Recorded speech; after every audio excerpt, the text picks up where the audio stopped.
Bueno, una vez que hemos visto las variables y sus tipos, vamos a ver cómo las podemos utilizar en un programa del PLC utilizando Codesys.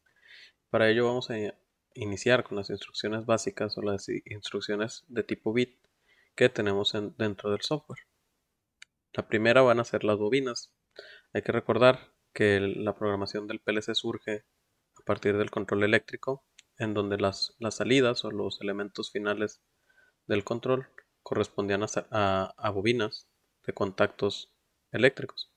Entonces, a partir de ahí se estandarizó que las salidas en programación escalera se representaban con el símbolo de bobinas, que en este caso están representados por dos semicírculos. Y esto es únicamente en diagrama escalera. En otro tipo de programación, pues ya se hace la asignación de bit en el lenguaje correspondiente. Es importante recalcar que las bobinas únicamente pueden estar conectadas en paralelo entre sí. De hecho, si nos fijamos, no tienen conexiones en la parte derecha, por lo tanto no se pueden colocar en serie, únicamente se pueden colocar en paralelo. Y esto es así en Codesys. Existen otros lenguajes de programación que sí lo permiten, sin embargo aquí no podemos tener bobinas en serie. Pero sí podemos ponerlas en paralelo, quiere decir que podemos hacer que la Q0 se active al igual que Q1 y al igual que Q2, ¿sí?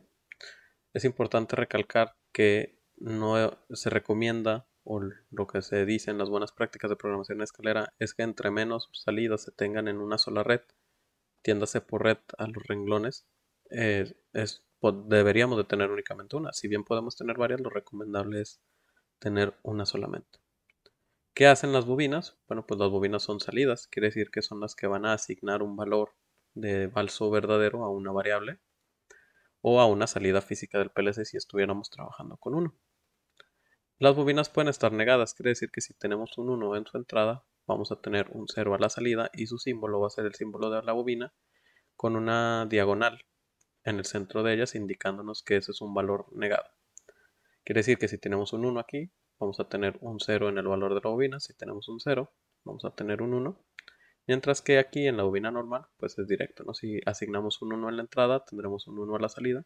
Si asignamos un 0 a la entrada, tendremos un 0 a la salida. Después vienen los contactos.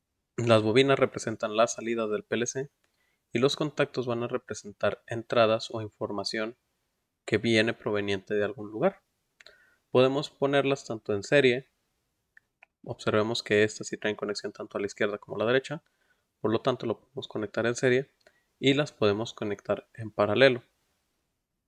Es importante también entender que los contactos lo que hacen es leer un valor que proviene ya sea de una entrada o el valor de una variable. En este caso, las entradas en programación que son directas del PLC se representan con la letra I. Recordemos que el PLC no sabe realmente qué tiene conectado en sus bornes. Pueden ser botones, pueden ser sensores. Por lo tanto, pues se representan de manera general con contactos. Si el contacto es normalmente abierto, estamos trabajando con lógica positiva. Quiere decir que si lo activamos vamos a tener un 1 y si lo desactivamos tendríamos un 0. Pero también existe el contacto normalmente cerrado, que es la negación. Si tenemos un 1, vamos a asignar un 0 y si colocamos un 0, vamos a asignar un 1 a esa variable. Podemos realizar conexiones en serie y en paralelo, como ya lo he dicho antes. Aquí, por ejemplo, podríamos ver un ejemplo de cómo utilizarlo. Por ejemplo, si tenemos I1, I2 e I3 y tenemos una salida Q0. Si nosotros activamos I1, quiere decir le colocamos un valor a I1 de 1, el contacto se va a cerrar y va a permitir el paso a la corriente. I2 está normalmente cerrado, por lo tanto la corriente seguiría hasta Q0. Si nosotros presionamos I3, como está en paralelo, también funcionaría. Si presionamos I3, la corriente va a fluir por aquí, I0 está cerrado y pasaría hacia la bobina Q0. ¿Qué pasaría si nosotros asignamos un valor de 1 a I2 o si encendemos I2? Lo que va a suceder es como tenemos un 1 y está negado, tendríamos un 0, por lo tanto no importa qué botón presionemos, la corriente no pasaría hacia la salida de la bobina. ¿Qué pasaría si quisiera hacer el enclavamiento o la autoenergización? Podemos asignar a un contacto, podemos asignar el valor de una bobina. Quiere decir que este contacto o la variable de este contacto va a depender del estado de esta bobina. Y esto también se utiliza así, puesto que en control eléctrico el enclavamiento o la retención se maneja de esa manera. Y pues tendríamos su homólogo aquí en programación en escalera. En caso de que no estemos muy familiarizados con el concepto de autoenergización o de enclavamiento, pues existen unas bobinas especiales que son las bobinas set y reset, que pueden verse como bobinas de retención. Quiere decir que si nosotros activamos una bobina con la opción de set, se va a mantener ese valor. Ese valor no se va a perder aunque ya no esté pasando corriente por la red. Quiere decir, por ejemplo, si yo activo I1 en este caso, se va a colocar en 1 la salida Q0 y se va a retener, no importa el estado de I1. ¿Hasta cuándo se va a retener ese valor? Ese valor se va a retener hasta que lo reseteamos utilizando Q0.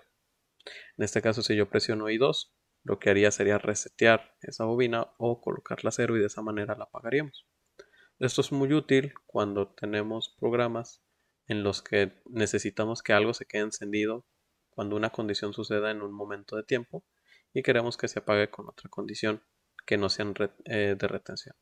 Son de las más utilizadas y si bien también podemos utilizar el circuito de enclavamiento que tiene el mismo funcionamiento. Asimismo también vamos a tener dos instrucciones que son muy útiles, que son la detección de flancos. Llámese por flanco el cambio de una variable ya sea de 0 a 1 o de 1 a 0. Vamos a tener dos tipos de flancos, que sería el flanco ascendente y el flanco descendente. El flanco ascendente va a ser aquel que pase una variable desde 0 hasta 1 o cuando algo esté apagado y pase a encendido. En ese momento, en ese cambio, en ese impulso, es cuando nosotros vamos a tener una salida positiva. El flanco descendente va a ser el caso contrario, cuando una variable pase de 1 hacia 0 o pase de encendido hacia apagado. ¿Cómo se van a representar en diagrama escalera? Bueno, se van a representar por bloques o por POU, uno llamado R-trig, que sería disparo en rising, que sería elevación, o disparo en falling, que sería el disparo en flanco descendente. Entonces, el disparo por flanco ascendente o su estado va a ser verdadero, o la salida Q va a ser verdadera, cuando se detecta un flanco ascendente en el pin de clock, en el pin de reloj. Quiere decir, cuando pasamos de 0 hacia 1, en ese momento se va a activar la salida Q. La salida va a ser falsa, la salida va a ser verdadera en el caso del flanco descendente cuando sucede el caso contrario, cuando en el pin de reloj tengamos un cambio de 1 hacia 0. Esto se utiliza mucho en sensores cuando queremos, por ejemplo, si un objeto está pasando por una banda transportadora y queremos saber en qué momento pasó el sensor, pues utilizamos el flanco ascendente. Si el sensor se activa y luego se desactiva, entenderíamos que la caja pasó por ahí. Entonces esto se utiliza mucho para condicionar situaciones en las que necesitamos saber si algo ya ocurrió.